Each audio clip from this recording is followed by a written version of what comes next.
Hi everybody, it's Sarah Cray with Let's Make Art, and I teach watercolor, and today we are doing just a fun and quick Halloween themed journal painting. Ooh. We have Michael here working the cameras. Hi. And my whole goal is just to do a fun, quick project that doesn't take very long, that is low stress, because it's really good for our creativity to just take a few minutes to play and not be so it needs to be perfect. Okay, so that's what today's lesson is all about. Perfect. If you can raise your right hand and repeat after me. I promise to be kind to myself. I promise to be kind to myself. I promise not to compare my work. Promise not to compare my work. And I promise to have fun. And I promise to have fun. Thank you very much.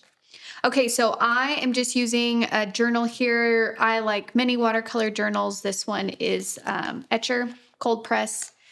And I have 3 colors here, which I will list, but basically they're just primary colors. And what we are going to do is wet on wet rainbow ghosts. That sounds awesome. It's really cute. All right, let's do it. So I'm going to start with around 6 or really whatever color you want.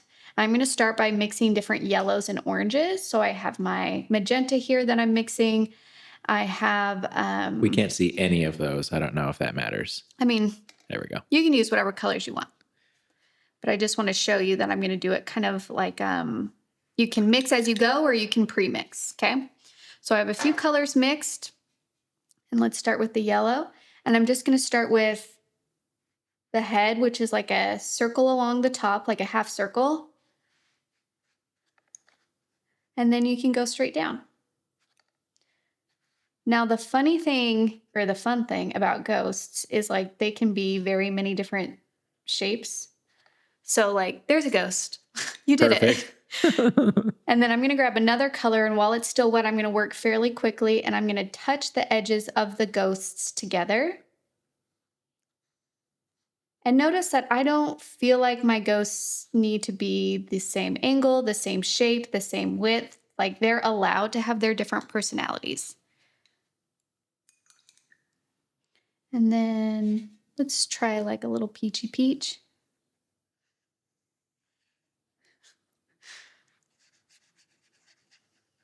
Now, at the end of this, when this has dried, we'll go back and add little ghost faces. Cute.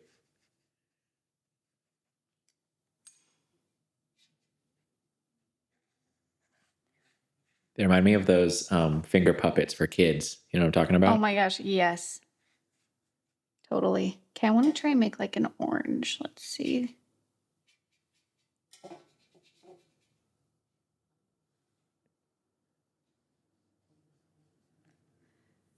Okay, there's one row. Super cute. Aren't they cute? Yeah. And then the next row, I'm going to do a different color palette. So this top one was oranges and yellows and pinks. The next one, I think I might do maybe pinks and purples and blues. And the reason why I'm thinking about that is because if we're doing wet on wet, and if I do colors that are not next to each other on the color wheel, if I go from a pink to a green, when those mix, those are going to create browns and kind of yucky colors, which yucky colors aren't bad. Yucky colors are great, but not, I wanted this to be happy, bright colors. So I want to think about how the colors are next to each other, and those are the colors I'm going to use within the row. Okay? All right. Time out. I will be your best friend if you scooch that palette to the right of your painting so we can watch what you're doing. How about I do this? And then I do this. Thank you. Does that work? Yes. I just like watching you mix colors. It's my favorite part. Perfect. Okay, so I have some magenta here. I'm going to grab some of blue. And then let's do I love this color so much. What would you call that? Magenta. What'd you say? Magenta. Magenta, yeah, kind of. Okay. So that is a good start. And let's start with more of a pink here. Fuchsia? Huh? Yes. I don't know. I don't know either. That's why I didn't answer. Because I feel like I should know, but I can't think of it right now. So I just pretended you never asked that question. And I moved on. Love it. But you stayed. All of my non-basic color knowledge is from Pokemon games because all the cities are named Fuchsia Town. Oh, really? Cerulean City. Yeah, that's the only reason I know secondary colors. Oh, that's funny. Yeah. Thank you, Pokemon. Okay. And then also, if you don't want to pick up a new color, you can just use water. And so then like it's pulling color from whatever's next to it. And you can get like a nice pastel-y color, which is cute. She's cute.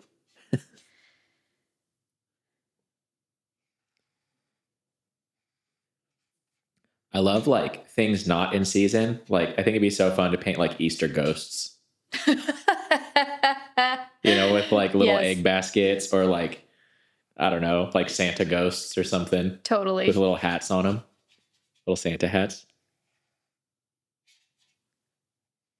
And then the reason why I decided to use liquid watercolor is because these are vibrant colors because they're dye-based as opposed to pigment-based.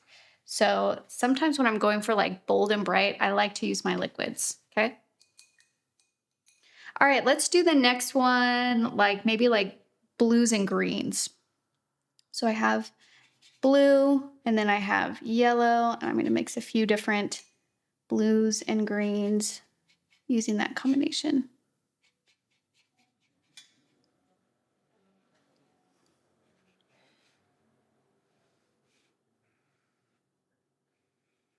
And again, I really don't want you guys to stress about your ghost shapes because once we add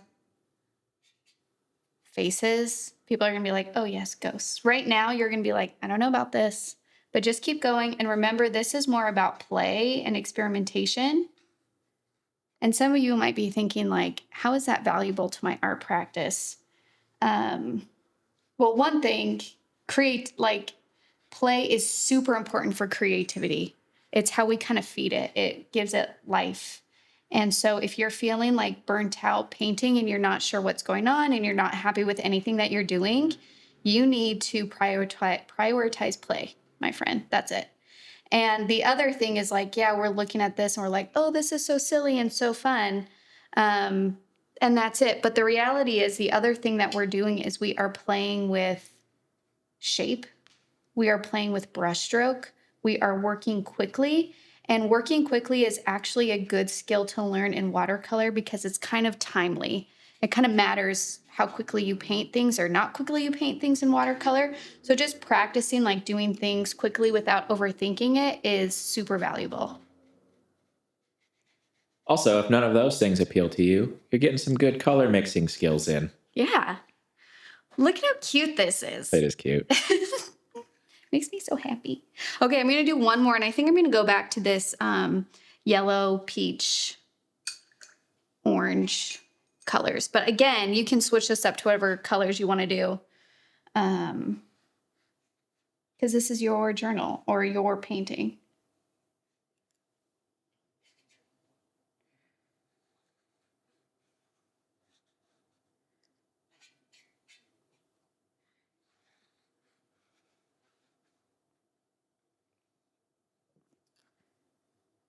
You can always reshape too.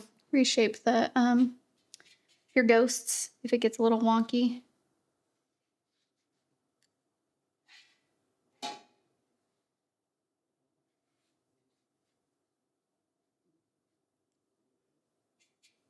Last one.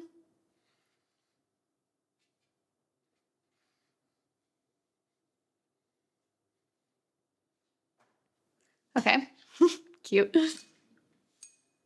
Now we dry.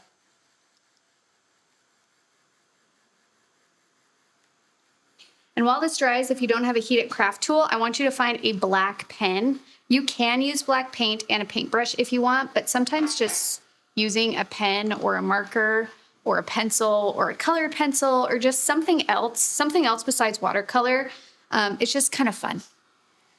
And it's easier, to be honest. And you can call yourself a mixed media artist at that point. That's right. Add it to your repertoire. Okay, almost done. Drying. This is also a perfect time to get a snack. Hello. Snacks are awesome. Okay. There's one little wet little thing. And before, Sarah Cray would be like, oh, I'll just leave that and let it dry as I'm doing this. But I have learned that I will for sure put my wrist in that wet area, and then I will for sure plant that wrist on the white part of my paper. So I'm going to make sure that this is totally dry. I'm going to fall in love with some of the bleeds that are happening here, like here and here and here. Oh, so good. Okay. Take your Micron pen or whatever black pen you want. It doesn't have to be a waterproof pen if you're not going to do any more watercoloring on it. Okay? Taking my black pen, and you're just going to start by doing 2 little circles and a mouth. And then what's so great about this is because we're doing wet on wet and they're touching, you can almost create these conversations with each other where they're interacting. For example, like these two could be talking to each other. So this one's lower, so it's looking up. And this one's looking down.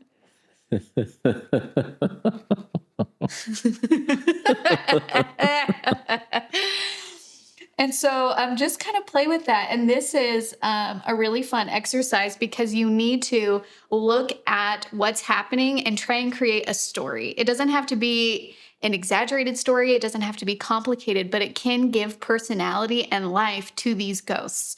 Okay. So maybe this one is just like not interested in talking. Leave me alone. He's not in a haunting mood. Exactly. So I'm going to stick with an open mouth, like eyes open and open mouth. But changing the shape and size of those things can give more information to the story. Also, if you want to do different expressions, you can, like maybe a smiley face or blah, blah, blah. But I want to keep it just three little, 3 circles. But again, changing the size of that is going to affect the overall look of the ghost. Ooh. Ooh. Maybe this one's trying to talk to this one. Okay. This is so fun. It is so fun. Who knew? Except everyone. And maybe these two are kind of leaning towards each other, talking.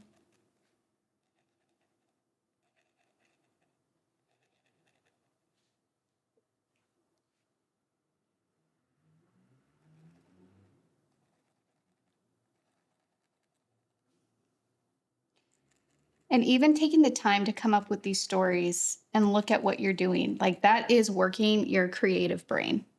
Even though it's kind of silly,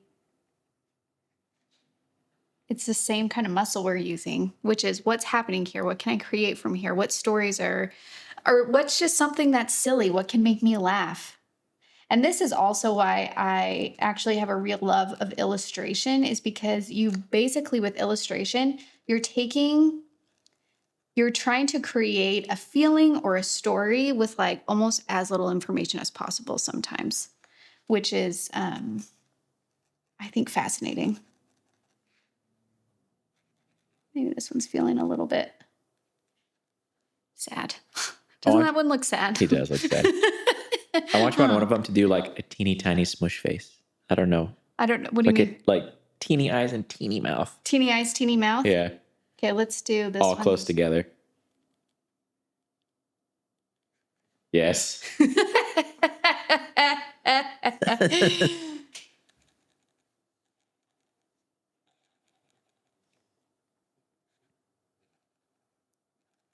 I don't know why I'm so sad for that top right one. I know. He looks so lonely.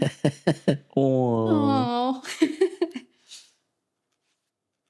And maybe just to break up, like, because it's easy when they're touching each other to be like, okay, they're talking. But like, just to switch it up, what happens if they're not talking to each other? You know what I mean? Ghost fight. This one reminds me of a hot dog.